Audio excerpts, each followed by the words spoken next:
Pēdējā laikā es saņemu daudz jautājumus par to, cik ilgi var stāvēt ferments, cik ilgi var stāvēt žmihs un kā viņš garšo pēc tam. Jā, es te mēģinu, pieņemsim, tikt šiem ķiplociņiem varētu būt pāri mēnesim. Un gāzes viņā ir, kā redzat, pietiekami. Pietiekami, jā, lai viņi nevarētu, kā saka, taisīt uzreiz.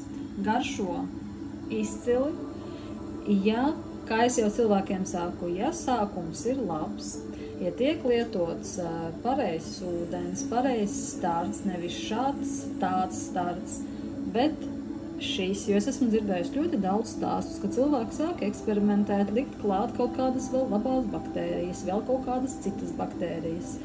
Mēs esam tātad par to, tātad šī ideja, atceramies, mīļie enzīmu taisītāji, nav mūsu. Un viņa ir nākusi no sazdaķeļa enzīmov, un mēs cenšamies cienīt pašu pirmsākumu. Un pirmsākums tātad ir, pamēģināšu, ir viņu ideja. Un tāpēc nejaucam neko citu klāt, ja vajag, kā saka, atjaunot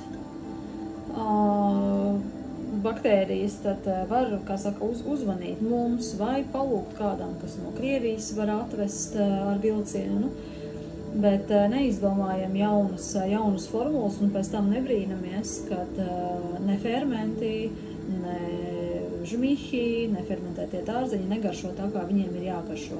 Ja starts ir pareizs un mēs uzglabājam tātad fermentu leduskapī, tajā augstā vietā, viņš var stāvēt ļoti ilgi. Nu, es neesmu, mana personīgā pieredze ir, nezinu, pieņemsim, man ir vairāk par gadu burka, kur stāv fermentētie dārzeņi, un tur nekas nav noticis.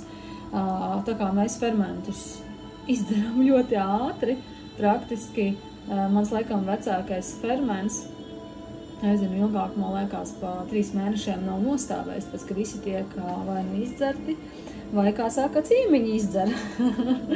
Bet es esmu pārliecināta, jo es jūtu vienkārši, kā ferments garšo pēc mēneša.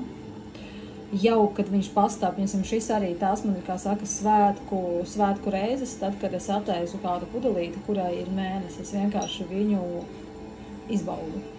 Nu, lūk, un tad, kad cilvēki man saka, jā, bet viņš jau pēc nedēļas ir nedzerams, viņš pēc nedēļas ir skābs, tad domājam, kā saka, vai neesam paši ar skābu seju, jā. Kādas ir mūsu domas, kā jau es teicu, svarīgi ir tas, vai mēs pareizi tātad šo fermentu uztaisam, vai ir pareizas proporcijas, jā, ievērojam arī šīs proporcijas.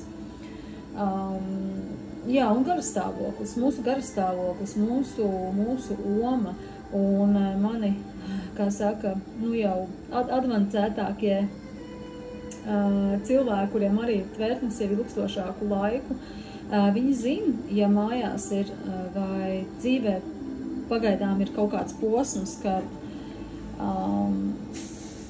nu, mums visādi, kā saka, gadās posmi dzīvē, un ja posms ir tāds, ka īpaši nevajadzētu taisīt ferments, tad netaisam, atstājam mums, kā saka, vai nu atstājam, kam ir oma, vai ja visai ģimenei ir kaut kāda liksta, tad es ieteiktu vispār fermentus netaisīt.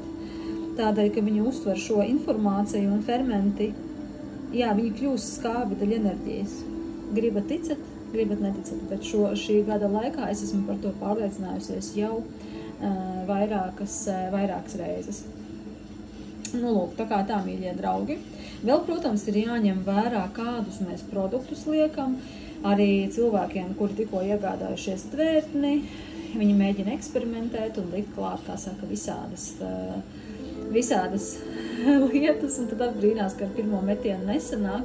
Es ieteiktu sākt ar ļoti kaut ko vienkāršu, nesākam ar kaut kādām ogām, jā, tur brūklenēm, jāņogām, sākam ar kaut ko neitrālu, ābols, bumbiers, ātri sasaldētie mango, vienmēr, kā saka, nenošausiet greizi, jo tendence tātad ķiršiem, smilšķērkšiem, kā es nesen biju uztaisījusi, smilšķērkši vienkārši ārprāts. vēl joprojām nevaru, kā saka, tie nākamie metieni, viņi visi ir pēc nošķērkšķa, vēl paprika un čilī pārņem ļoti, ļoti garšu, ja, tā kā ir jābūt arī, jādomā uz priekšu, kā mēs taisām. Plasmas pudelēs, protams, savādāk, kā saka, tik maina plasmas pudeles un garšas. Nu, lūk, bet tas mans galvenais vēstījums un ziņa bija par to, ka fermenti var uzglabāties ilgi, mīļie draugi. Ja izdaram visu pareizi, ja starts ir pareizs, tad viņi var glabāties, es domāju, gadiem, un nekas viņiem notikt nevar. Protams, izlaižām. Nu, šeit, protams, viņš arī, kā saka, attaisīt, es viņu baigi nevaru. Redziet, gribās tikt pie tā ķiplociņa, protams, bet vēl būs jāpaciešās bišķiņ, kā saka, jāpalaiž ārā. Bet praktiski, es domāju, pēc gada šis ķiploks būtu vēl labāks. Un arī es Daceļiņa Dzīmofu veikalā. Nezinu, kā ir tagad, bet tad, kad bija Kirils un Aleksandrs, tad gadu vecs ferments maksāja dārgāk nekā svaigais ferments. Ja? Tātad viņi savu vērtību un tie, kas noturiet vienkārši mēnesi un pagaršojiet, kāds viņš garšo pēc mēneša. Tur ir cita jauda, tur ir cits spēks, tas vienkārši ir jāizbauda. Es saku, man tie ir svētki, tad, kad es kaut vai 2 vai 3 nedēļas jau vec enzīmes, man liekas, vienkārši ir izcils. Jo atceramies vēl vienu lietu, ko es gribēju jums pieminēt. Par to, ja mēs dzeram līdz galam neizfermentētus dzērienus, kad viņi vēl ir saldi, tad var sapūsties arī vēders, ja, jo tur tas medus un fruktoze no augļiem vai no dārziņiem varbūt saglabājusies. Tāpēc cenšamies, es zinu, ka ir garšīgi, it īpaši, kad pirmā diena ir izpildīts enzīmiņš, bet, ja mēs runājam par mikrobiomu nomaiņu un kāda ir šī vērtība,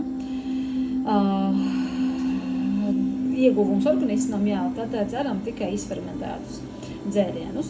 Nu, lūk, jo to es esmu pat ievērojis, ja iedzer, pieņemsim, kurš vēl ir salds, var sapūsties vēders. Tā kā tā. Jā, nu, kā saka, runāt es varu daudz. Es domāju, nākamo video ierunāšu mazliet par parazītiem un pavasari. Jā, un kādas fermentus mēs varam taisīt pavasarī. Tā kā tā, mīļie draugi. Gribēju vēl ieliet glāzē, smuki, bet nesanāks, tāpēc, ka viņš dikti dūls ir, jā. Nu, neko, labi.